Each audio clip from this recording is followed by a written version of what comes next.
नमस्कार मित्रांनो, मी संदीप इनामके, चित्रपट कला दिग्दर्शक. आपल्या या कलाभ्रमंती कार्यक्रमात सर्वांचं सहर्ष स्वागत करीत आहे. आल्याड जेजुरी पल्याड सुनोरी मध्ये वाटे करा, पुरंदर शोभतो शिवशाहीचा तुरा. खरं तर या म्हणीप्रमाणे सासवडला एक ऐतिहासिक वारसा आहे. तर सरदार पुरंदरे या घराण्याविषयी अधिक जाणून घेऊयात आमचे ज्येष्ठ पत्रकार मार्गदर्शक हेमंतजी ताकोले यांच्याकडून. तर जाणून घेऊया सरदार जयसाहेब पुरंदरे यांच्याकडून खास मुलाखत पुरंदरे घराण्याविषयी.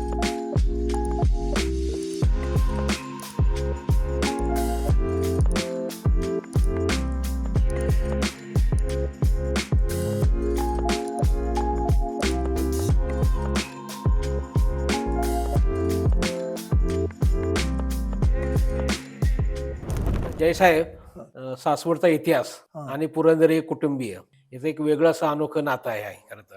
त्यामुळे तुम्ही त्या पुरंदरे या वारसा जो आहे पुरंदऱ्यांचा त्याविषयी काय सांगू शकता? म्हणजे आम्ही पुरंदरे मंडळी 600 वर्षापूर्वी देवगिरी सोडून सुप्याला आलो. आम्ही त्यावेळेला देवगिरीच्या हिंदू राजाकडं आम्ही सरदार होतो. पण जेव्हा अलाउद्दीन खिलजीनी पराभव केला त्यांचा, तेव्हा आम्ही सुप्याला आलो आणि मग सुप्याला आम्ही राहत होतो.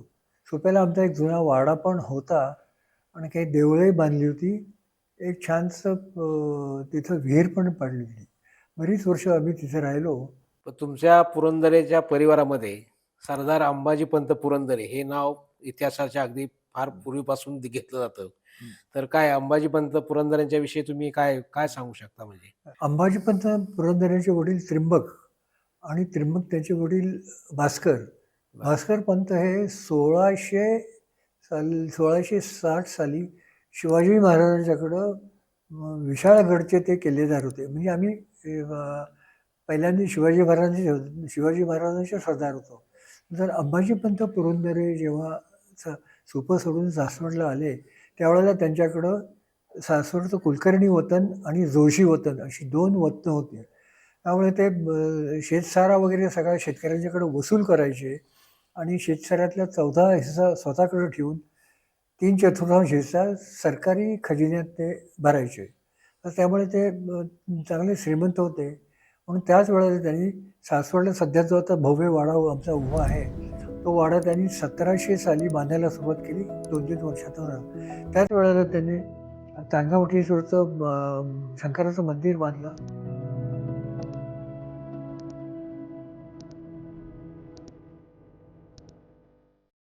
सिद्धेश्वराचं मंदिर बांधलं.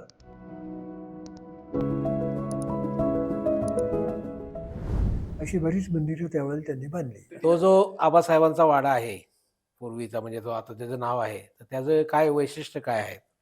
किंवा तो कधी कुठल्या साली बांधला गेला किंवा काय असं याविषयी काय माहिती म्हणजे असं? तो वाडा अंबाजीपंत पुरंदरे 1700 ते 1702 सालापर्यंत 2 वर्षात बांधून पूर्ण केला. त्या वाड्याच्या भिंती जर आपण पाहिल्यात तर जवळ 10 फूट रुंद आहेत आणि त्याची उंची पण जो त्याचा हे तो उंची पण जवळ 80 फूट आहे आणि त्याच्यामध्ये अगदी बंदिस्त वाडा आहे तो मोठा.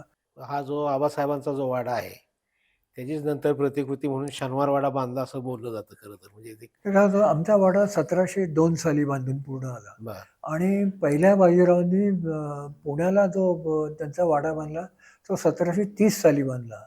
आता बाजीरावांचा जन्म 1700 साली झाला. तर बाजीरावांची मुंज पण आमच्या वाड्यात झाली होती. त्यामुळे आमच्या वाड्याबद्दल त्यांना माहिती होती. ते वाड्यात राहत असल्यामुळे आणि साधारण त्याच धर्तीवरती त्यांनी नंतर मग पुण्याला शनिवार वाडा बांधला. हे जे पुरंदरे कुटुंबीय तुमचं आहे, ही पुरंदरच्या परगण्यामध्ये त्या काळात म्हणजे तुम्ही काय त्याला आपण दिवाणजी म्हणूया, असं दिवाणजी वगैरे, तर ते खरं काय म्हणजे? त्याचं असं झालं की ज्यावेळेला बाळाजी विश्वनाथ श्रीवर्धनला होते, त्यावेळेला त्यांना ठार करावं असा सिद्धी आदेश दिला होता. म्हणून बाळाजी विश्वनाथ अंगावरल्या कपड्यानिशी रातोरात निघून आले.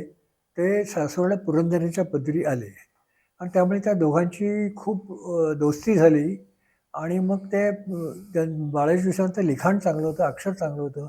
म्हणून मग पुरंदरे त्यांना शाहू महाराजांचे सरसेनापती धनाजी जाधव होते. ते दाधवडीला म्हणजे सासवडच्या जवळच होते.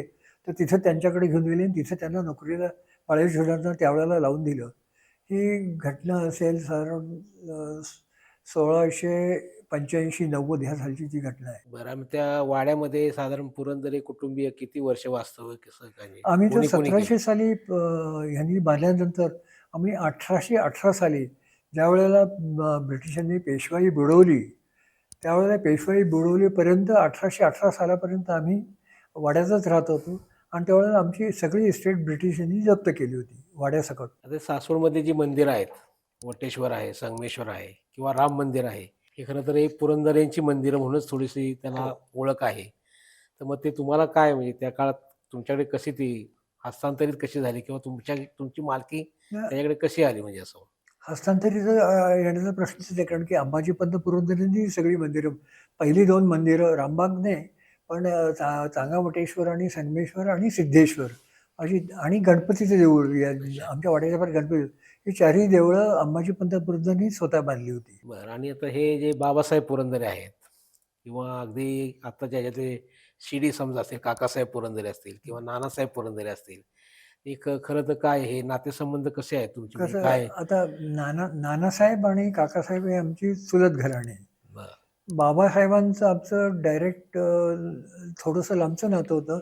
आम्ही सुपेकर पुरंदर होतो. पुरंदर किल्ल्याच्या अलीकडं आणि पुरंदर किल्ल्याच्या पलीकडं पानवडी म्हणून गाव आहे. ते बाबासाहेब पुरंदर हे पानवडीकर पुरंदर आहे. ज्यावेळेला जे अंबाजीपंत पुरंदरे वारले, 1733 साली ते वारले, त्यावेळेला बाबासाहेबांच्या घराण्याला 3 दिवसाचं सूतक होतं. असं ते चुलत घराणं आमचं ते बाबासाहेबांचं होतं. ते शाळाही भरायची ना तुमच्या पुरंदरे हो. वाड्यामध्ये तर ते. काय झालं, पुढं वाड्यात कोणीच राहत नव्हतं. बरं. ज्यावेळेला अंबाजीपंत पुरंदर होते, त्यावेळेला वाड्याजवळ 400 लोकं एका वेळेला राहायचे. बरीच मंडळी आमच्या पदरी होती. पण ते ब्रिटिशांनी बुडवली, त्यावेळेला वाड्यात मग कोणीच राहत नव्हते. म्हणून मग आम्ही पुरंदरेने तो वाडा महाराष्ट्र एज्युकेशन सोसायटीच्या मराठी शाळेला तो 1944 साली तो वाडा भाड्याने दिला आम्ही. किती वर्ष होती शाळा तिथे ती? शाळा तिथं त्यांची शाळा जवळ 40 वर्ष होती आणि त्यानंतर म्हैसूर सोसायटीने जेव्हा स्वतःची इमारत बांधली, त्यावेळेला मग ते वाडा सोडून मग गेले. आता सध्या तरी वाडा तो बंदच आहे म्हणजे. आता वाडा बरेचसे चित्रपटाचे शूटिंग वगैरे तिथं व्हायचे किंवा हां. होतात अजूनही सुद्धा. परंतु आता बंद आहे. पण काय म्हणजे भविष्यात पुरंदरे नाही, त्या कुटुंबियाची काय वाड्यामध्ये भूमिका आहे त्या त्याविषयी म्हणजे? बऱ्याच आता कोणी राहत नव्हतं. आता उदाहरणार्थ बरेच सिनेमाचे एक डाव भुताचा म्हणून अशोक अच्छा. सराफचं हे होतं. हं. ते त्याचं शूटिंग झालं. त्यानंतर अहिल्याबाई होळकर यांचं शूटिंग झालं. तुंबाड नावाचं एक आणखी हे होतं. त्याचं पण शूटिंग तिथंच झालं. तुंबाड, राजेश्वर छत्रपती मालिका आणि आणि वासुदेव बळवंत फडके अशा 3 यांचं शूटिंग आमच्या वाड्यामध्ये झालं.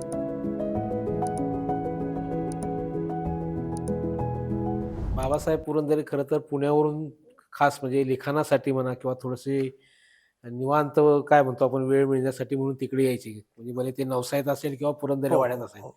तर त्याच्या काही आठवणी आहेत का म्हणजे हो, आहेत ना. बाबासाहेब? बाबासाहेब पुरंदरे नेहमी, त्यांना जर तब्येत बरी नसली किंवा पुण्यामध्ये काही उदाहरणार्थ गणेशोत्सवात खूप आरडाओरडा, ढोल ताशा वगैरे असतात, तर निवांतपणा लिखाणासाठी व्हायचा. म्हणून माझ्या शेतावरती माझं घर होतं. त्या घरी येऊन ते गणपतीच्या दिवसात 10 दिवस तिथं माझ्या घरी येऊन राहायचे.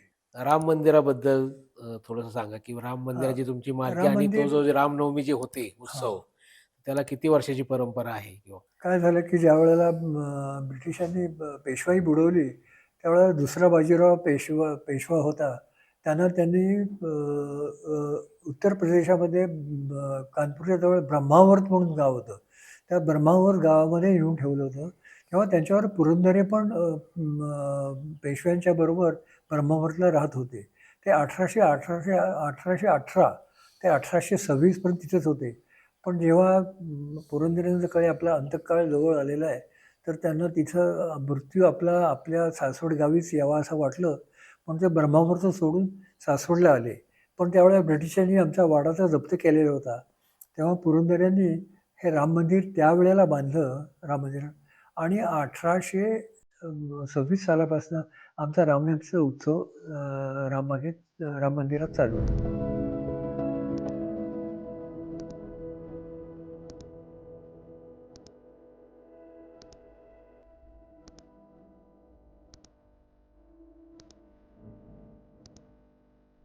मग तिथे परिसरात शेती पण होती तुमची. शेती आहे. तुम्ही तुमचं काय शिक्षण म्हणजे काय तुम्ही काय झालं की शेती आम्हाला माझे वडील ज्यावेळेला 1952 साली एकटेच होते, त्यांना बहीण-भाऊ कोणी नव्हतं. त्यावेळेला त्यांच्या 1000 एकर जमीन होती. पण बहुतेक सगळ्या जमिनी कुळाकडं असल्यामुळे हो, काय झालं? पुढं काँग्रेस गव्हर्नमेंटनी कुळ कायदा आणला. कुळ कायद्यामध्ये बऱ्याचशा जमिनी कुळांच्याकडेच केल्या. कुळ मालक झाले. तर आमच्याकडे ज्या काही थोड्या जमिनी होत्या, त्यामध्ये शेती माझे आजोबा शेती करायचे, माझे वडील शेती करायचे आणि मी स्वतः ॲग्रिकल्चर ग्रॅज्युएट असल्यामुळे माझी तिसरी पिढी की मी शेती करायला लागलो आणि शेतीमध्ये मी चांगले पैसे कमवले. नाही, काही वेगळे प्रयोग केले मला वाटतं तुम्ही हो. स्ट्रॉबेरी काहीतरी केली होती हो. खळदच्या रानामध्ये वगैरे. आम्ही खूप वेगवेगळे प्रयोग खूप करायचो. त्यावेळेला आपल्या सासवड आणि इतर 5-6 गावामध्ये वाटाणा, मटार खूप चांगल्या प्रकारात. तर मी दिल्लीला जाऊन नॅशनल सीड्स कॉर्पोरेशन म्हणून नावाची आपली एक संस्था आहे.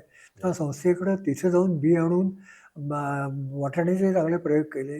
नंतर स्ट्रॉबेरीची पिकं मी महाबळेश्वर आणि पालघरला जाऊन पाहिली होती. तर त्यावेळेला स्ट्रॉबेरीची रोपं मी अमेरिकेमधनं इम्पोर्ट करून मी खळदला माझ्या लावले. भाड्याने शेती घेऊन तिथे स्ट्रॉबेरीचा प्रयोग केला होता. शिक्षण तुम्ही कुठे झालं तुमचं काय? माझं शिक्षण पुण्याच्या शेतकी कॉलेजमध्ये BSc ॲग्री मी तिथं पास झालो. बरं आणि मग तुम्ही काय बाहेर परदेशी तुमचं मला परदेशी सकाळचे संस्थापक नानासाहेब परुळेकर यांनी मला UNची स्कॉलरशिप दिली होती.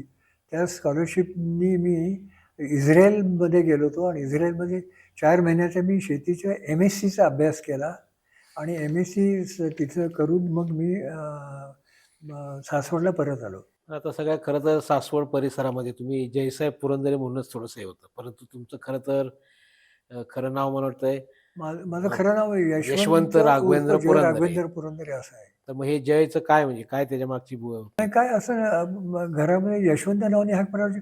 लहानपणापासून आई-वडील आणि भाऊ बहीण-भाऊ सगळे आमचं मोठं कुटुंब होतं. सगळे जयच म्हणून हाक मारायचे म्हणून ते जय नाव पण रूढ झालं. आणि सासवडच्या लोकांना ते यशवंत पुढे सगळे जयचं जयच आता आदरार्थी बोलायचं म्हणून सगळे जयसाहेब म्हणून म्हणायला लागले. अच्छा. सासवड नगरपालिकेचा इतिहास पाहता लोकातून नगराध्यक्ष होण्याचा मान तुम्हाला मला वाटतं मिळाला पहिला. ते साल आणि त्याच्याविषयी थोडंसं काय सांगताल का म्हणजे? त्यावेळेला मी ज्यावेळेला 1974 साली नगरपालिकेची निवडणूक लढवली, त्यावेळेला माझ्या विरुद्ध 10 जण नगराध्यक्ष पदासाठी उभे होते. तर मी सगळी 10ही जणांची डिपॉझिट जप्त करून मी नगराध्यक्ष म्हणून निवडून आलो आणि माझ्या इथली महत्त्वाची कामं म्हणून मी नगराध्यक्ष असताना सासवड गावाच्या बाहेर 60 एकरामध्ये मी सोपाननगर नावाचं टाउनशिप नवीन डेव्हलप केली. तिथं आज 60 एकरामध्ये घरं आहेत, तिथं लोकं राहतात.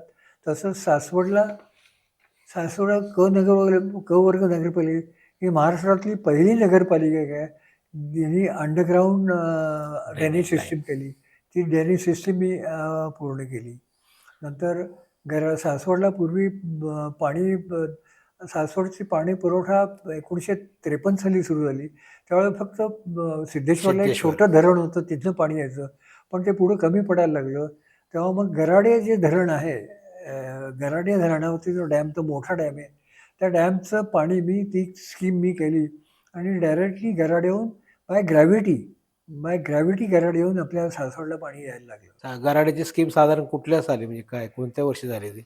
गराडीची स्कीम साधारण 78-79 साली झाली. त्यावेळेस साधारण काय लोकसंख्या आपली काय असेल म्हणजे त्यावेळेस त्यावेळेची लोकसंख्या 11,000 होती त्यावेळेला करायला. पण पुढं वाढत आणि रेव्हेन्यू लिमिट झाल्यानंतर आता सासवडची माझ्या कल्पना 40,000 ते 50,000 लोकवस्ती आहे. एकंदरीत सासवडचं तुमचं नातं पुरंदरे आडनावचं एकंदरीत सगळं रिलेशन. पण तुम्ही थोडंसं साहित्य क्षेत्रातही तुमचा नेहमी सहभाग असायचा.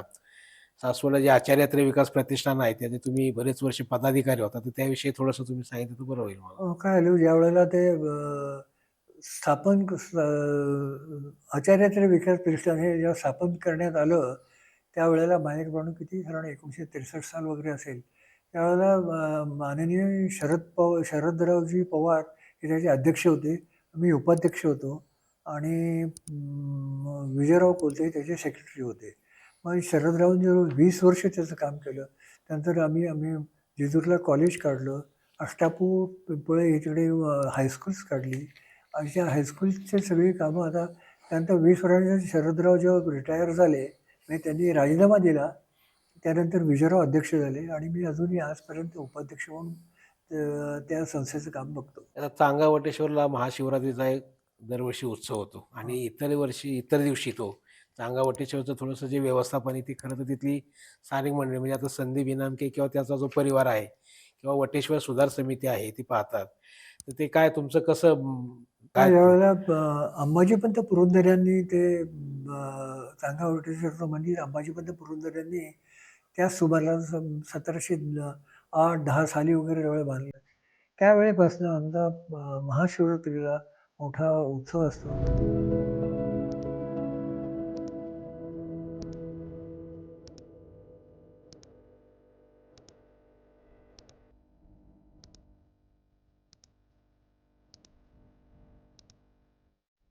त्यावेळेला 11 ब्राह्मण रात्रभर महारुद्र म्हणायचे आणि त्या दिवशी आम्ही सर्व पुरंदरी मंडळी तिथं अजूनही जमतो.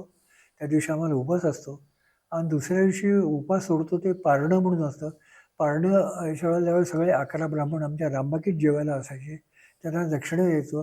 तसं आमचे जे सगळे सरकती होते, शेतकरी होते आमच्या जमिनीमध्ये, त्या सगळ्यांना आम्ही लाडवाचं जेवण द्यायचो. तर एक सरदार घराणं पुरंदरे आणि एक उद्योजक घराणं किर्लोस्कर हे काय कसं हे नातेसंबंध नातं कसे काय जुळले? आलं माझं ज्यावेळेला 1966 साली माझं लग्न माझी मेव्हणी सौ सुमनताई किर्लोस्कर त्या शंतनूराव किर्लोस्करांच्या सुनबाई होत्या. त्यांनी त्यांच्या धाकट्या बहिणीशी माझं लग्न जुळलं. म्हणजे आता अरेंज मॅरेजच आहे आणि ते लग्न आमचं पुण्यात झालं. सायंतारा नाव आहे ते पहिल्यापासून आहे सायंतारा का? का नाव नंतर पहिल्यापासून बदलले तेच तुम्ही? कायम आहे. बरं. आता तुमच्या नंतरची जनरेशन आहे ती सध्या काय म्हणजे काय घेतात? खरं तर ते काय तुम्ही आता म्हणताय बरोबर आहे, की माझे आजोबा हां. शेती करायचे, माझे वडील शेती करायचे. आता मी पण म्हणजे 3 जनरेशन तुमच्या शेतीकडे होत्या म्हणजे. आता खरं तर नंतरची जगदीश पासून समजा पुढे असेल, तर त्यांचं काय म्हणजे थोडंसं? काय आहे की आता माझं वय आता 87 आहे.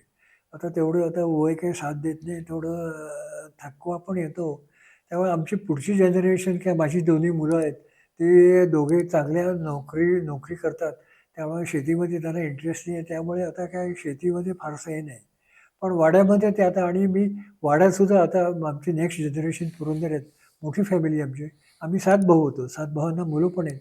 त्या सगळ्या मुलांच्या ताब्यामध्ये आता वाडा दिलेला आहे आणि वाड्याचं पुढे काय करायचं, कसं करायचं हे सगळं तर ती मुलं पाहणार आहेत. एवढ्यात काय तुमच्या पुरंदरे कुटुंबियांचं काय असं स्नेहसंमेलन किंवा एकत्र जो आपण म्हणतो कुटुंबाचा मेळावा, असं सासवडला एवढ्यात काय झालं का सगळे पुरंदरे येतात असतील समजा? पुरंदरे घराण्याचं पहिलं स्नेहसंमेलन 1934 साली माझ्या आजोबांनी भरवलं होतं. आमच्या वाड्याच्या बाहेरच तिथं भरवलं होतं. त्यानंतर 1996 साली शिवशाहीर बाबासाहेब पुरंदरेने यांनी दुसरं पुरंदरे साहित्य संमेलन त्या सासवडला कुंजीरवाड्यात झालं होतं. हे पण आम्ही केलं. त्यानंतरसुद्धा नंतर 20 वर्षांनी परत पुण्यामध्ये केसरीवाड्यामध्ये तिसरे पुरंदरे पुरंदरे स्नेहसंमेलन झालं होतं.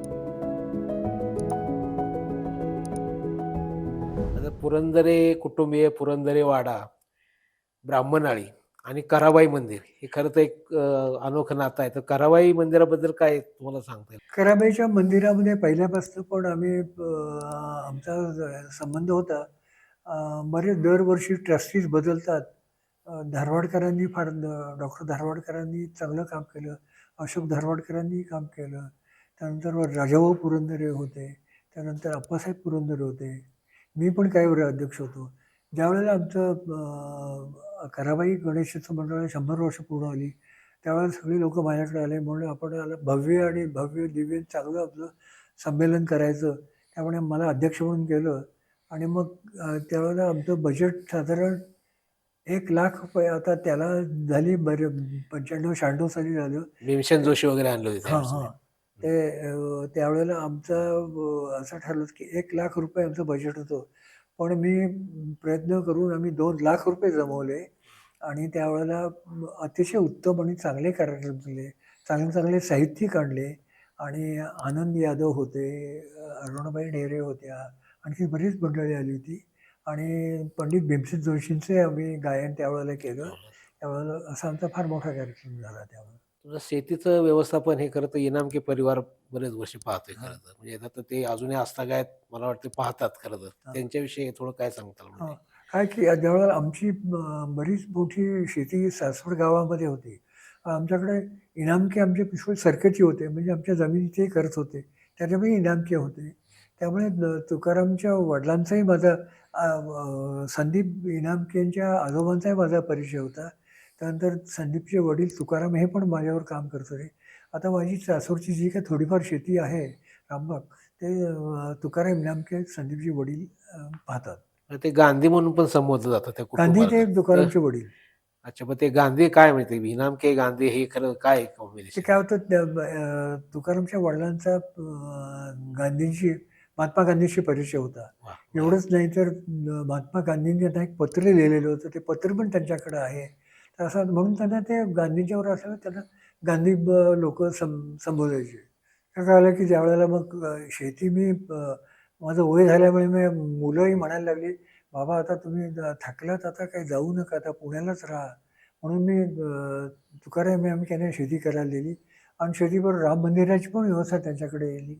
राम मंदिराची मंदिर असल्यामुळे झाडलोट करणं, हे करणं आणि तुकारामांची पत्नी संजीवनी या पण अतिशय कामसुयत आणि रामबागेतलं सगळं शेतीचं काम वगैरे त्या जरूर खुरपणी, पेरणी, काढणी सगळी पिकं जी करायची घेवडा, भेंडी, गहू, कांदा ही सगळी जी पिकं करायची ते सगळं तुकाराम आणि त्याची पत्नी संजीवनी दोघं जण बघायचे. थोडंसं अखेरच्या सत्रात थोडंसं असं मला विचारायचं आहे, की पानवडी, सुपा, सासवड खरं ही पुरंदरमधली गावं आणि तुमचं त्या गावांशी असलेली नातेसंबंध किंवा जवळीक. आता तुम्ही खरं तर पुणेकर झालात बरेच वर्ष झालंय. तर तुमची काय पुरंदरची नाळ थोडीशी काय वाटते का तुम्हाला असं कमी झाली किंवा काय झाली? किंवा नवसामध्ये सुद्धा तुम्ही पूर्वी फार सारखं येणं जाण्याचं. आता तुम्ही म्हणताय बरोबर आहे, की वयेपरवते आणि नंतरची पिढी थोडीशी नाही म्हटलं तरी हे होते. पण तसं वाटतंय का तुम्हाला, की थोडंसं अंतर वाढलंय असं सासवड मी आणि तुमचं? मी ग्रॅज्युएट झाल्यानंतर जवळजवळ 60 वर्ष सासवडलाच राहत होतो आणि सासवडलाच शेती करत होतो. पुण्याला येऊन मला आता काही गेली 7-8 वर्षच झालेली आहेत.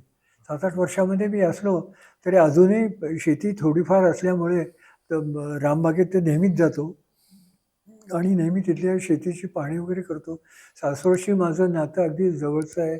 मला सासवड, सुपं आणि खळद या तिन्ही गावातल्या लोकांचं अतिशय प्रेम आहे. तिथं माझी बरीच मित्रमंडळी आहेत. त्यांना नेहमी अधनं-मधनं जाऊन मी नेहमी भेटतो आणि माझं नातं सासवडशी अतूट आहे. ते सासवडची नातं मी अजून राखलेले ठेवलेलं आहे. एखादी आठवण अशी सासवडची, की ती तुम्हाला काय मनात तुमच्या घर करून राहिलेली आहे? की तुमच्या म्हणजे भले ते शालेय जीवनातील असेल, तुमच्या राजकीय कारकीर्द चालू होती त्याविषयी असेल किंवा अगदी इतर वेळेची असेल किंवा काही नाही एखादी काय सासवडला मी नगराध्यक्ष असताना त्यावेळेला माझ्या हातात सत्ता पण होती. त्यावेळेला मी खरोखर चांगली कामं केली, की आता हे सोपान नगरसारखी एक म्हाडाची मोठी कॉलनी. वस्ती बसवली. ड्रेनेजचं काम केलं, पाणी पुरवठा आणले, अशी पुष्कळ कामं केली आणि ज्यावेळेला जेवढं शक्य होतं तेवढं मी केलं. आता त्यानंतर सासवडला असं कुठलं काम करायचं राहिलंय, असं काही मला वाटत नाही. एक कसं तर खरं तर ते शिल्पकलेचा उत्तम नमुना असणारं चांगावटेश्वर मंदिर आहे. बरोबर, करेच्या काठावर आहे आणि अगदी हां. निसर्गरम्य आहे. तिथं खरं तर अनेक तुम्ही सांगितल्याप्रमाणे की चित्रपटाचे शूटिंग्स तिथे झालेले आहेत. आता सुद्धा अनेक छोटे-मोठे तिथे सांस्कृतिक कार्यक्रम किंवा शूटिंग सुद्धा त्या ठिकाणी होतात. आणि तुमची जरी तिथं व्यवस्थापन किंवा मालकी असली तरी तुम्ही तुमच्या वतीने तिथं खरं तर देवस्थान सुधार समिती ती बघते. म्हणजे त्यामध्ये सगळी जी मंडळी आहेत, तर ते त्यांचं तुमचं कसं तुम्ही कसा समन्वय करता त्या लोकांशी त्यांचा? काय चांगावटेश्वर मंदिरमध्ये आता सुधार समिती तर आहेच आहे. त्यामुळे परशुराम देशमुख आहेत, संदीप इनामके आहे, पृथ्वी जगताप आहेत, कामथे आहेत. हे सगळे ते सुधार समिती करत असले तरीसुद्धा हल्ली एक नवीन ट्रेंड काय तरुण मुलांच्यामध्ये pre wedding pre shooting wedding. म्हणून एक आहे. ते प्री वेडिंग शूटिंगसाठी पण ते सासवडला येतात आणि आम्ही पुरंदरेंनी पूर्वीपासून पिढ्यानपिढ्या आम्ही एक गुरव नेमलेले आहेत. गुरुवांचं काम म्हणजे सासवड त्या चांगावटीश्वराची झाडलोट पूजा. करणं, तिथं पाणी देवासाठी आणून भरणं, फुलं आणून ठेवणं आणि आमचे जे कोण गुरुजी आमचे उपाध्ये असतील ते येऊन चांगावटीश्वराची पूजा करतात आणि व्यवस्थापन आणि सुधार समिती आणि व्यवस्थापन समिती फार चांगलं काम करतात. आता ते मंदिर आहे ते खूप स्वच्छ आणि छान राहिलेलं आहे. आता ते थोडंसं म्हणजे तुमचं पुरंदरे वाडा असेल, राम मंदिर असेल किंवा वटेश्वर मंदिर, सिद्धेश्वर मंदिर, संगमेश्वर मंदिर, हा सगळा परिसर बघून खरं तर कला दिग्दर्शक संदीप इनामके तिथे रुळला. त्याला तिथे सगळं ते पाहता आलं त्याला सगळं आणि त्यातून थोडीशी त्याला एक उर्मी मिळाली, की आपण हे कुठेतरी ह्या कलाक्षेत्रात जावं म्हणून. तर त्याविषयी काय आहे, मी ज्यावेळेला सासवडला राहत होतो, संदीप तेव्हा अगदी छोटाच होता. पण मला दिसलं की त्याच्यामध्ये काहीतरी स्पार्क आहे. तो काहीतरी वेगळं काहीतरी काम करू शकतो. मग त्याने हळूहळू पुण्याहून काही निमकर म्हणा किंवा आणखीन काही पहिल्यापासून अगदी छोटी-छोटी शूटिंग तिथं गाण्याची म्हणा, हे म्हणा, रामबागेत आतल्या व्हायला लागली. मग रामबागेच्या नंतर मग संदीपनी बाहेर पण जे मोकळी शेती आहे, त्या शेतीवर पण हळू हे करायला लागली. त्यानंतर संदीपला असं वाटलं की जुना वाडा आमचा खूप मोठा आहे. वाड्यामध्ये पण शूटिंग करावी. त्यामुळे वाड्यामध्ये पण शूटिंग सुरू झाली आणि हळू संदीपनी चांगलं त्याचं बस्तान बसवलं आणि आता तर संदीप तर आर्ट डायरेक्टर बनलेला आहे. कला त्यांनी मोठी सासवडला बिल्डिंग बनवलेलं आहे. पण त्याचं अतिशय उत्तम काम चालू आहे. त्याला मी चांगला सुयश चिंतितो. जयसाहेब आपला वाडा एवढा भव्य दिव्य आहे खरं तर. तर त्या काळात असं थोडंसं म्हणजे माहिती आहे, की बाबा अतिक्रमण व्हायचे बाहेरची आणि त्यावेळेस सगळे सासवडची जी जनता आहे ती त्या वाड्यात आश्रयाला जायची. याच्याबद्दलचा काय इतिहास आहे म्हणजे? त्यावेळेला पहिलं शिवाजी महाराजांच्या अगोदर पुरंदर किल्ला त्यांच्या ताब्यात होता. त्यामुळे सासवडला त्यांचं अतिक्रमण नेहमीच व्हायचं.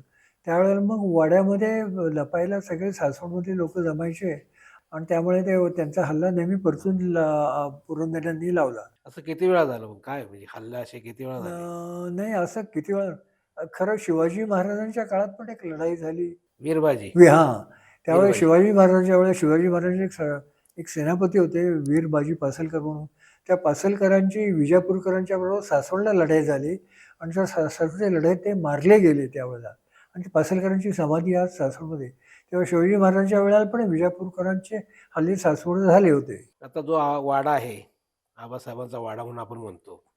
त्याचा तो बऱ्यापैकी थोडासा पडझड आहे. तर त्याला परत गतवैभव प्राप्त करून देण्यासाठी काय प्रयत्न पुरंदरे कुटुंबियांच्याकडून झाले का? म्हणजे काय? हो, आम्ही बरेच वर्ष प्रयत्न करतोय ते करायचे.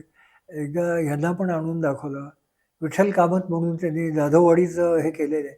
त्यांना आणून दाखवला. त्यांनी पण तो वाडा पाहिला. पण त्यांना पण ते काय ते त्यांनी पुढं काही इंटरेस्ट नंतर दाखवला नाही. नंतर नंतर आम्ही आर्किओलॉजिकल सर्व्हे ऑफ इंडिया म्हणून दिल्लीला संस्था आहे त्यांच्याकडे प्रयत्न केले. राजस्थानमध्ये एक अमरनाथ म्हणून एक मोठे आर्किटेक्ट आहेत, हेरिटेज आर्किटेक्ट. त्यांच्याकडे प्रयत्न केले. पण तरी पण त्याची कोणाकडनं पण काही पुढं काय झाले. तरी माझ्या पुढची जनरेशन, माझी 2 मुलं आणि इतर भावांची मुलं त्यांच्यासाठी अजूनचा प्रयत्न चालूच आहेत ते. धन्यवाद जयसाहेब. तुम्ही ह्या कला भ्रमंती कार्यक्रमामध्ये या ठिकाणी आला आणि अगदी दिलखुलास आपल्या खरं तर गप्पा झाल्या आणि खूप छान चांगले विचार ऐकायला मिळाले. त्याबद्दल खरं तर तुमचे खूप खूप आभार. नाही, मला पण ह्या कार्यक्रमासाठी कला भ्रमंती किंवा संदीपने जे बोलवलं, माझ्यासारख्या जुन्या सरदार घराण्यांना बोलवलं आणि अशा अनेक याच्यातनं असे कार्यक्रम करते त्याबद्दल त्यांनी ते संदीप नेमके आणि त्याच्या टीमने हे जे काम केलेलं आहे त्या कार्यक्रमात मी त्यांना शुभेच्छा देतो आणि असं का त्यांनी पुढं करत राहावं अशी मी सदिच्छा करतो. धन्यवाद.